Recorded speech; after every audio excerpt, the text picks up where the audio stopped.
Right, let's get started with the game that people consider the greatest wrestling game of all time. It's got the same control schemes as the other wrestling games for the N64, and everything has been refined as much as possible given the console generation. My only real issue is that each championship is essentially a different difficulty with no way to control how tough it might be, and no way to guess beforehand how tough it's gonna be, so just roll with it. When I was younger, and the most advanced systems on the market were the N64 and PlayStation 1, I could 100% this game. But I don't have that skill level right now, and there are so many other games I want to get through that I don't think I have the time to just pound things out like that. To be entirely honest, this is the first time I've touched the game in around 20 years. It's gonna be quite the trip through memory lane in a lot of ways, and I hope nobody minds that I'm not gonna be able to do absolutely everything this game has to offer. As a side note, I'm not sure if I should be pleased that the game doesn't seem to have Sable, or annoyed that they didn't put China in the women's section. Anyway, before I forget, this game started the idea of having a very extensive Create a Superstar mode.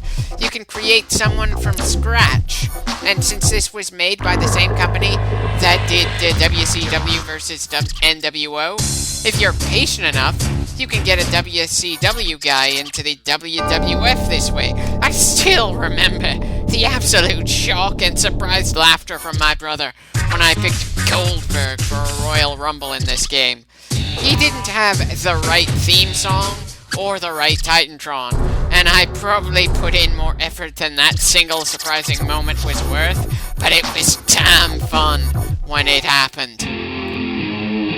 Oh, you didn't know? Well, at least the possible music shows that China is in this game, so I didn't just completely misremember. Not that she's an outright favorite of mine, just that the women's roster, especially back in the 90s, was kinda iffy. While Lita and Trish definitely became damn good performers, most women's wrestlers at the time were brought in simply because they looked attractive. And Sable, in my opinion, was one of the worst.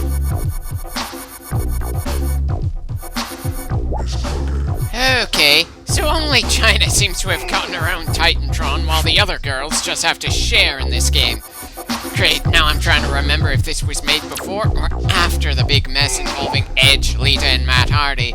It doesn't really matter, but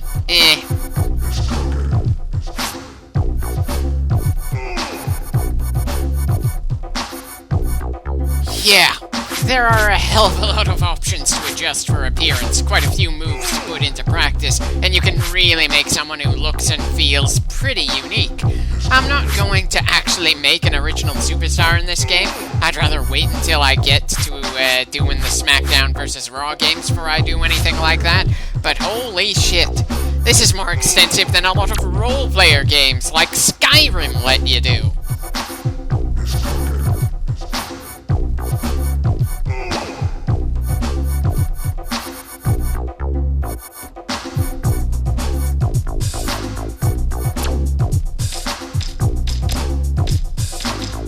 Wait, the maximum height is 7'11". Good God, you could put a Space Marine from Warhammer 40k into this game with ease. What about weight? Okay, minimum of 100, maximum of 599, and apparently 230 is the cutoff point for light, heavy, and just plain heavy. Not that the game would actually prevent you from choosing absolutely anyone for a championship based on weight, class, or gender, though I'm not too sure why they call the cruiserweight division the light heavyweight in this game. That just sounds weird to say. I also don't think that it uses fewer digits than cruiserweight for it to be something involving a text limit here. I know, I should probably stop just talking while going through menus and just pick a wrestler to get things started. Again, this is a very extensive game here. These were the days when they would just stuff as much as they possibly could into the cartridge and ship it out as complete as possible, no possibilities of DLC or patches at all. But then I I suppose this is one of the few games from back then when you would want some method of getting a patch, since a number of copies of the cartridge, including the one I got a ROM from, had a glitch that meant they would occasionally lose your save file randomly. So all the wrestlers you unlocked, all the championships you won, would be completely forgotten. Very much an annoying thing to happen, but when I was a kid I got around that by using the same memory attachment on the N64 controller that I used for Army Men Sarge's Heroes 1 and 2, plus World Is Not Enough. It was definitely nice that I already owned that workaround for that issue, but good God, I shouldn't have needed one. The game should have outright stated you needed a memory device like those games did, or just plain not have that glitch that would erase the game's memory of what you had accomplished when it was released. Know your role. It's cooking. It's cooking. Right. Looks like I'm using Kurt Angle for the light heavyweight title. I don't think I picked him all that often as a kid. He did too good a job of being an obnoxious heel. Still, he's one of the greats, and I certainly remember him better than Dean Malenko, the guy who's the champ for this title as the default.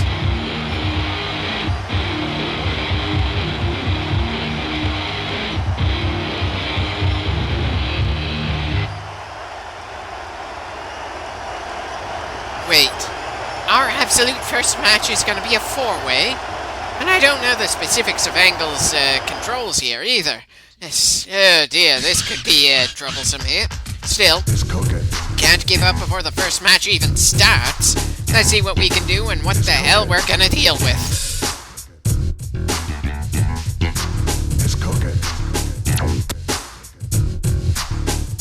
Okay, I can certainly see Eddie being in a number one contenders match. The rules didn't really specify if this is going to be an elimination four-way battle royal sort of thing, or a fatal four-way match where the first person to get a pin or submission wins regardless of how the other two are doing at the time. Guess we'll find out when it starts.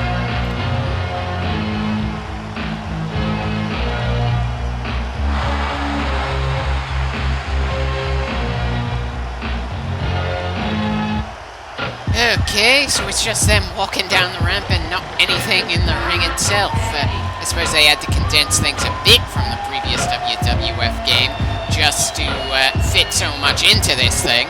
And again, they squeezed in so much that the memory has a bit of a notorious leaking problem. Whereas these days, the biggest issue game designers seem to have are either their creativity or the time they're allowed to work on something.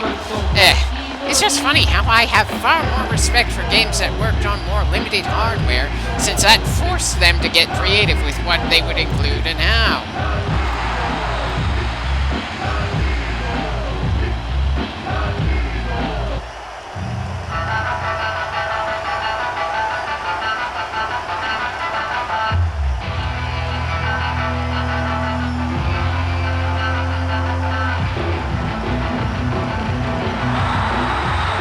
Right, that takes care of all the entrances for this match, so let's get things started. It certainly took me long enough to get to the action in this first clip of the game, but then there was plenty I felt needed to be shown and talked about before we go right into the thick of it. And things don't get much more chaotic to start off than four guys ripping into each other for the chance at a championship. At least we don't have to worry about any kind of interference in a match like this, since the game only lets four people be in the ring at a time. Assuming I remember right, the AI's gonna throw a curveball at us. And based on the number on top of the screen, I'm assuming this is gonna be an elimination match and not a fatal four-way.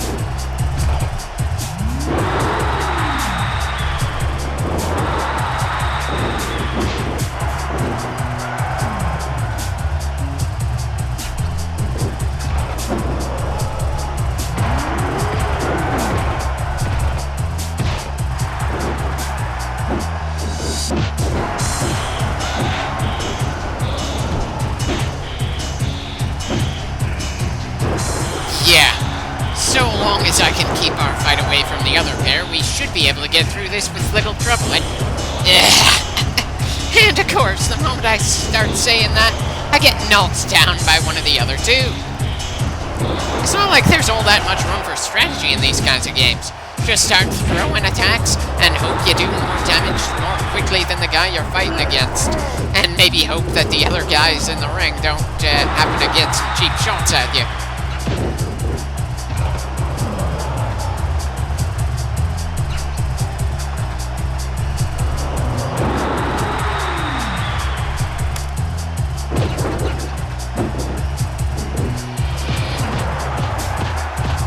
Yeah, Taka is just getting his ass handed to him so thoroughly that he's very likely to be the first elimination.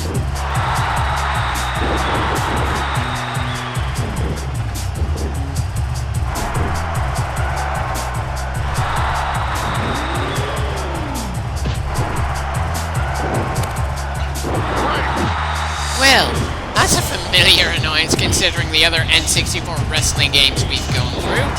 Still, we're pretty close to finishing this guy off, so let's try to do it with a finisher.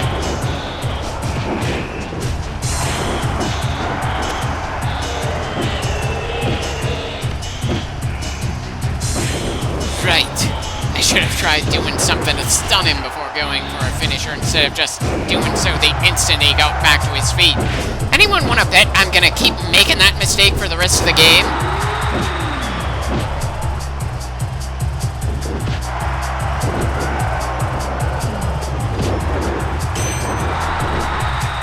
Kurt Angle is a heel, but I was expecting him to do a submission move there, not drop his knee into the crotch. He is the best technical wrestler in the ring, and it's not like Eddie Guerrero is a slouch in that department, so that is indeed saying something.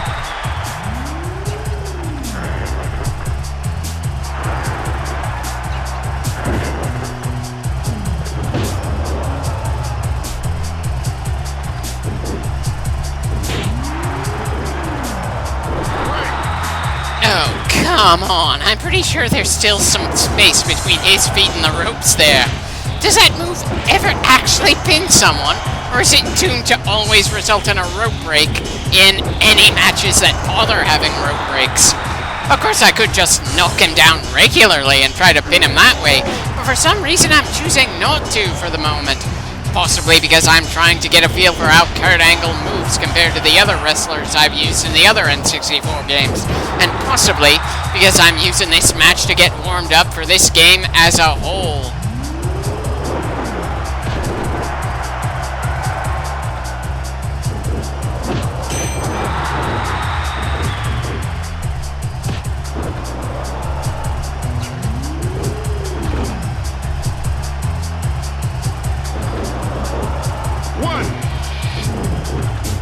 Really? This far into the match and he could only manage a 1 count. This 4-way is definitely proving to be a good deal simpler than I thought it would.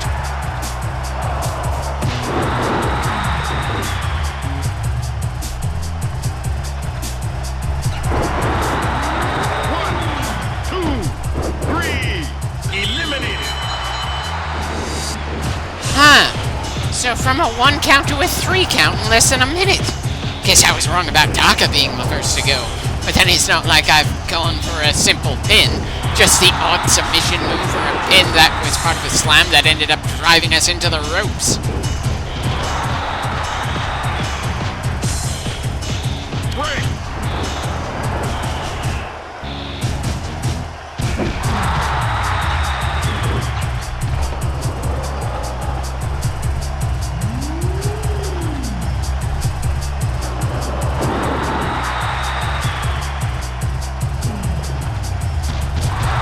Good God! Am I just entirely ignoring Grandmaster Sexay here? Sure, he wasn't a major name like Eddie or Kurt, but he's not a jobber either.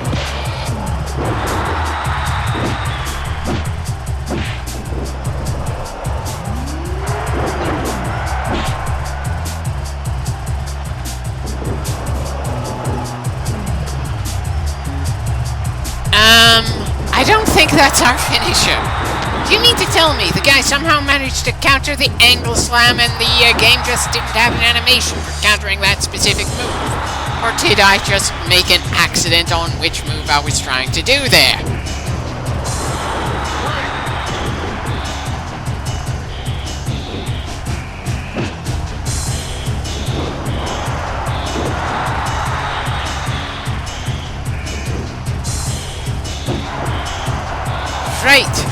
last thing we need is for them to double team me.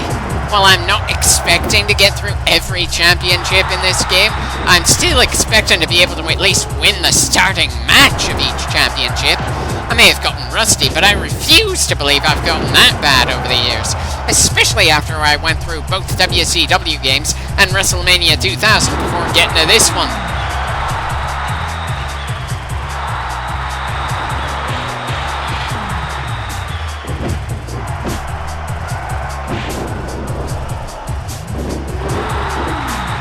Yeah, us jumping around like that is a good reason for Grandmaster to turn to face us. I'd be going, what the fuck, as well.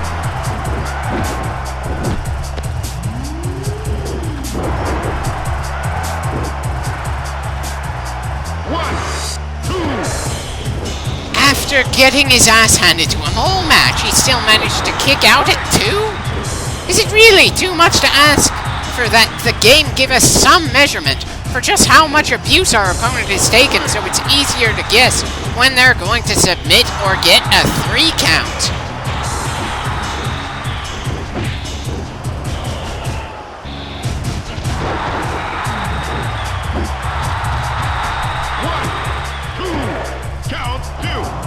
This is certainly proving to be a long match, considering how we've had no real, actual trouble during it.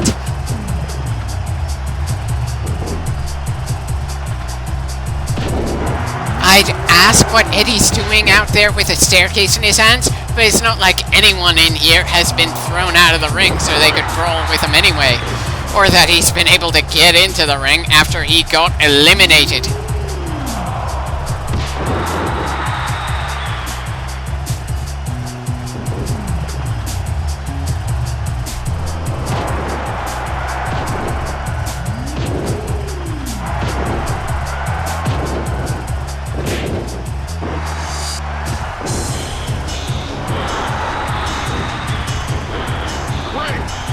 Oh, for God's sakes, can we stop with the rope breaks already? We've had so many rope breaks in this match, I want to strangle someone with the ropes.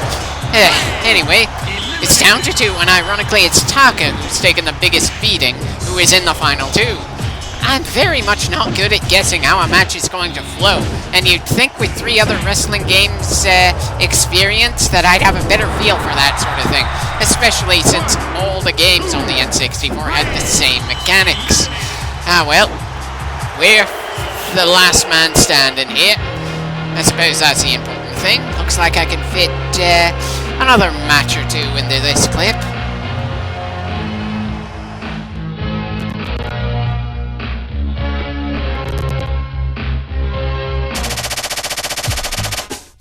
Only $500 for eliminating 2 out of 3 opponents in a gimmick match. As a kid, that kind of money felt like a lot. As an adult, that really makes me feel the WWF is a bunch of cheap bastards.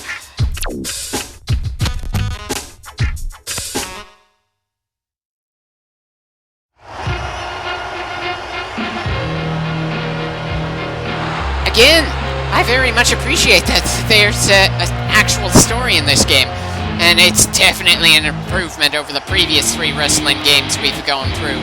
And probably the main reason I'm unlikely to go through most, if not all, of the Street Fighter games. That series, as good as it is gameplay-wise, has little to no story at all. It's cooking. Huh. Anytime, anywhere, and we're doing it here and now.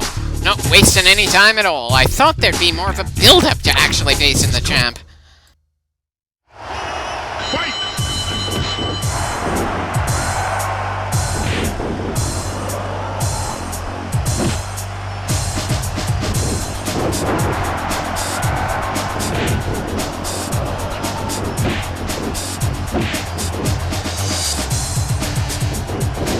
Definitely a promising start there, but it's not like the first 20 seconds decide the match.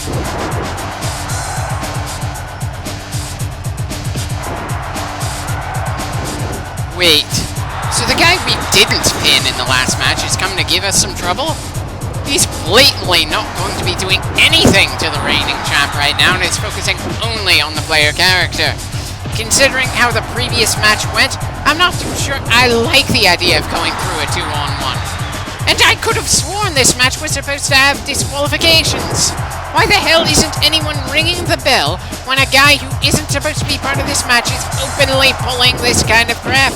I mean, sure, Eddie's catchphrase was, if you're not cheating, you're not trying. But come on, he was clever in how he cheated. Just because the game doesn't bother giving the referee a sprite doesn't mean he should be this damn blind as this impromptu championship match turns into a handicap match where one of the two guys we can't even pin for a win.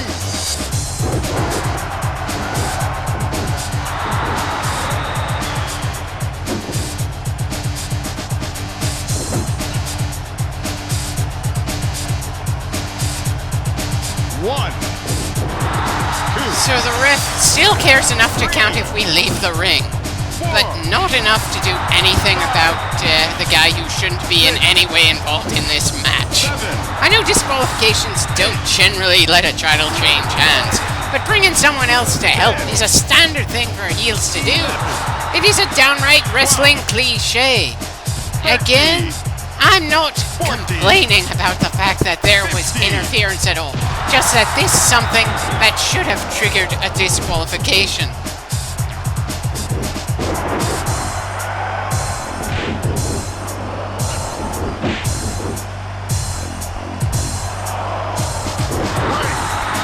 So, we are still doing rope breaks in a match where the other guy was allowed to bring a friend if it in any way looks like this title retention was in question here. It very much feels like the rules are being selectively followed here, and I absolutely refuse to leave it with us being pinned after such a load of bullshit. Do we have time for another match? Get another match on the count for this clip. I'm feeling pissed, but at the same time I'm smiling, because the previous 3 wrestling games didn't have enough going for them for me to get legitimately pissed off at an opponent we faced.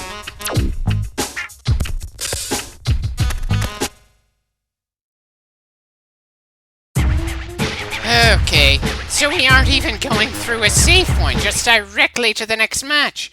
I can appreciate that, though I have no clue why we walked into Taz there, or why the text between matches mentions Grandmaster Sexy when the only person who interfered in the last match was Eddie Guerrero.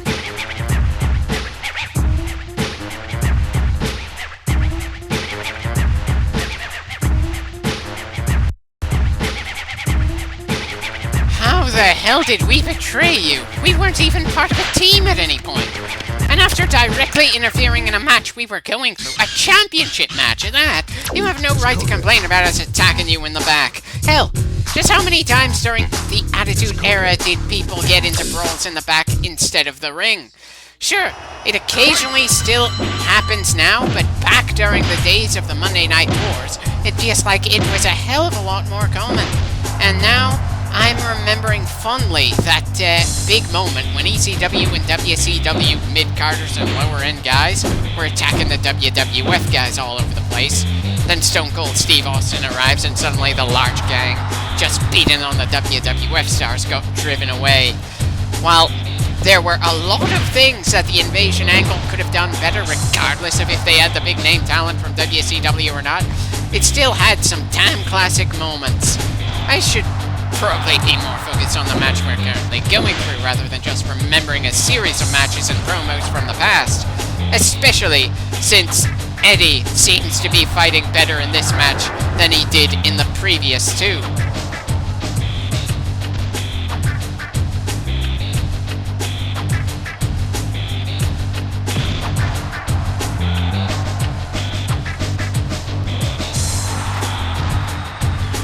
While we don't need to worry about any rope breaks around here, it certainly feels like our opponent is a lot more counter-happy. He certainly seems to have remembered that he was a highly skilled performer, even if he wasn't given an absolutely major push until he was put up against Brock Lesnar.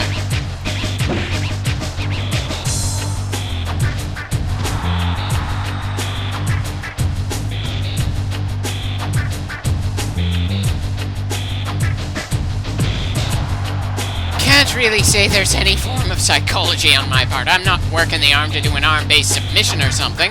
I'm just throwing attacks for the sake of throwing attacks, which probably isn't the best way to efficiently bring down your opponent, and certainly isn't the sort of fighting style Kurt Angle ever used.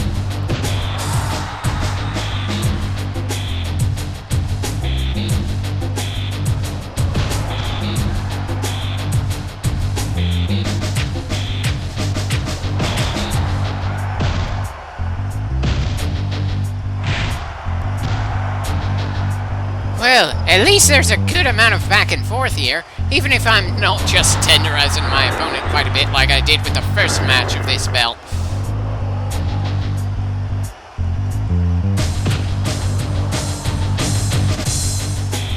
Okay, what is with him and doing the Irish whip so much? I'm pretty sure even a member of the IRA would say that's a bit too much Irish for one setting. I know, bit of an odd joke, but that's what came to mind at the moment. Because again, he is doing it way too frequently.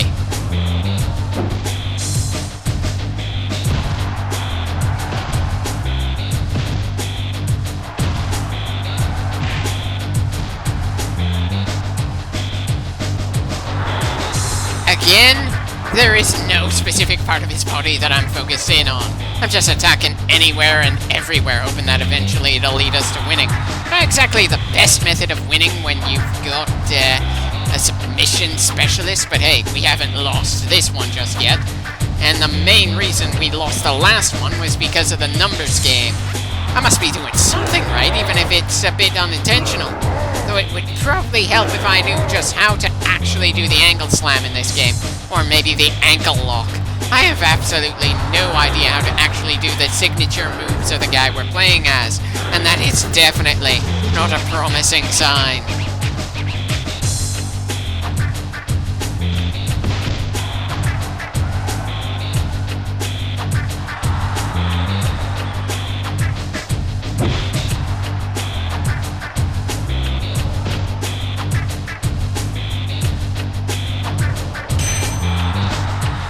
Well, at least I'm sure we're doing more damage to him than he's doing to us. That's gotta be worth something.